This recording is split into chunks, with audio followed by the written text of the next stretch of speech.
మీ family అంతా కలిసి ఒక ఫంక్షన్కి అటెండ్ అవుదామని వెళ్తున్నప్పుడు అరే ఎందుకు కొత్త చేతులతో వెళ్ళడం, ఏదన్నా గిఫ్ట్ తీసుకెళ్దామని చెప్పేసి ఒక గిఫ్ట్ షాప్కి పోయి అక్కడ గిఫ్ట్స్ వెతికి లాస్ట్కి గిఫ్ట్ని సెలెక్ట్ చేసుకొని ఫంక్షన్కి అటెండ్ అయ్యి ఫంక్షన్లో గిఫ్ట్ ప్రజెంట్ చేసి ఇంటికి రిటర్న్ అయ్యారు.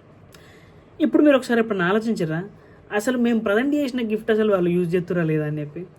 జస్ట్ ఒక్కసారి ఇమాజిన్ చేసుకోండి, మీ ఇంట్లోనే ఒక ఫంక్షన్ అయింది, జస్ట్ పెళ్ళి అనుకుందాం. మీరు మీ రిలేటివ్స్ని, మీ ఫ్రెండ్స్ని, మీ కొలీగ్స్ని అందరిని ఇన్వైట్ చేశారు. వాళ్ళందరూ వచ్చారు, గిఫ్ట్స్ ప్రజెంట్ చేశారు, వెళ్ళిపోయారు. నెక్స్ట్ డే మీరు ఏం చేస్తారు? ఎవరెవరు ఏ గిఫ్ట్స్ ప్రజెంట్ చేశారా అని చెప్పేసి ఒక్కొక్క గిఫ్ట్ బాక్స్ని ఓపెన్ చేసి చూస్తారు. అందులో కామన్గా కనిపించేటి ఏంటివి? ఫోటో ఫ్రేమ్స్, డిన్నర్ సెట్స్, అలాగే డెకరేటివ్ ఐటమ్స్, లేకపోతే ఇంకొన్ని ఐటమ్స్ కూడా వస్తాయి, కొంతమంది మంచిగా ఆలోచించి ఉంటాయి. సో ఈ ఐటమ్స్ అంటే వస్తుంటాయి. ఇప్పుడు మీకు వచ్చిన ఈ గిఫ్ట్స్లో ఏవైతే మీకు యూజ్ అనిపిస్తాయో వాటిని మాత్రమే మీరు యూజ్ చేసుకుంటారు. యూజ్లెస్ అన్ని తీసుకపోయి దాదాపు పట్టుకొని పెట్టేస్తారు.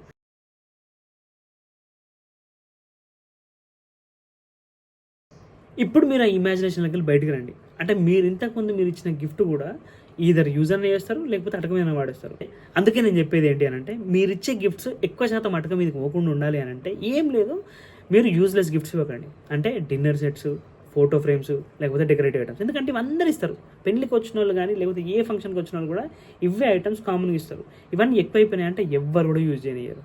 కాబట్టి మీరు ఏం చేయండి అని అంటే, మీరు ఎంతైతే బడ్జెట్ వాళ్ళకి పెడదాం అనుకుంటున్నారో ఆ బడ్జెట్ని జస్ట్ ఒక పేపర్ కవర్లో పెట్టేసేసి దాన్ని తీసుకుపోయి వాళ్ళ చేతిలో పెట్టేయండి.